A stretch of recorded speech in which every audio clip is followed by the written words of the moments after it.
another thing that David French says, and we're big David French fans. Shout out David My French. favorite conservative of all time. We're going to try to have him on the podcast if he would oblige us. He'd be like, what podcast? What podcast? I'm David French. But he's... That's so funny. I say he's the greatest conservative of all time. I can hear somebody saying Jesus was the greatest conservative. Oh gosh, Patriot Jesus. But anyways, so Jesus was the greatest. The other thing that he argues pretty profoundly is how historically judges have been a force of stability, not change of abortion law. Right. So in when you even get these judges into place, like a Brett Kavanaugh, right. They haven't given us the kind of abolition that we've wanted historically. Right. It hasn't been. We've seen stints where we got our guys in place and then not getting the job done. Right. And at this point, if we're serious about it, because I don't care, dog. I just want to save babies' lives. Yes, yes. I want children to live. I want everyone to live and to live fully. Right. That's what I want, bro. Exactly.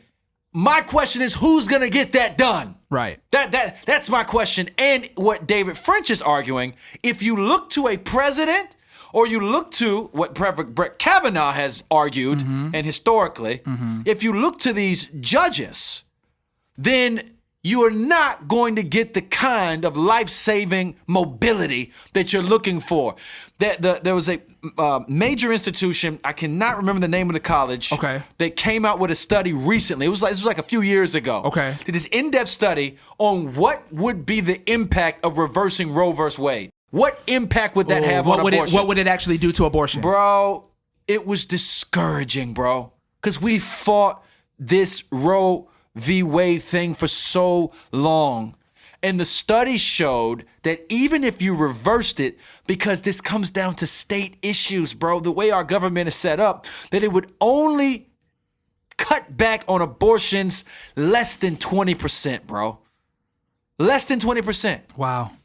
And here we are,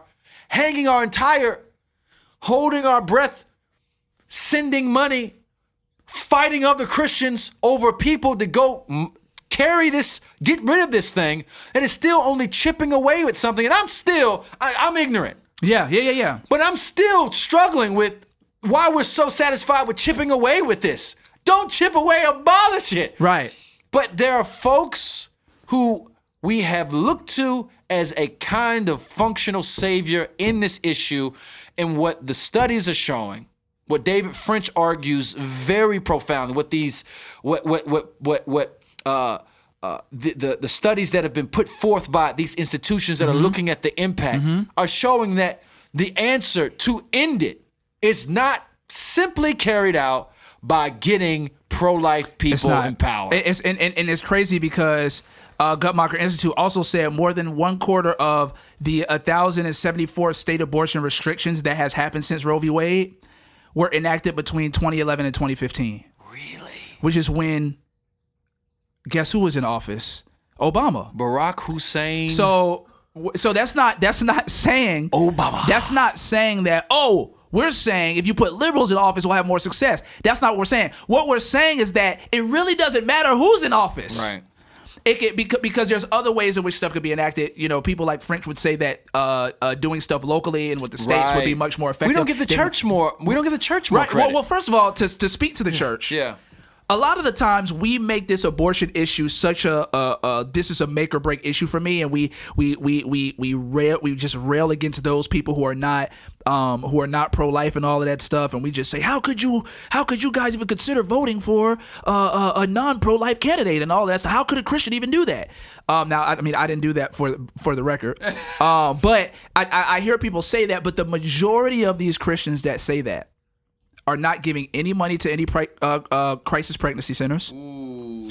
They're not dedicating any time to crisis pregnancy centers. Ooh. They're not looking at ways in which they can open them. So there's a church in St. Petersburg that I visit. My boy Dave's church.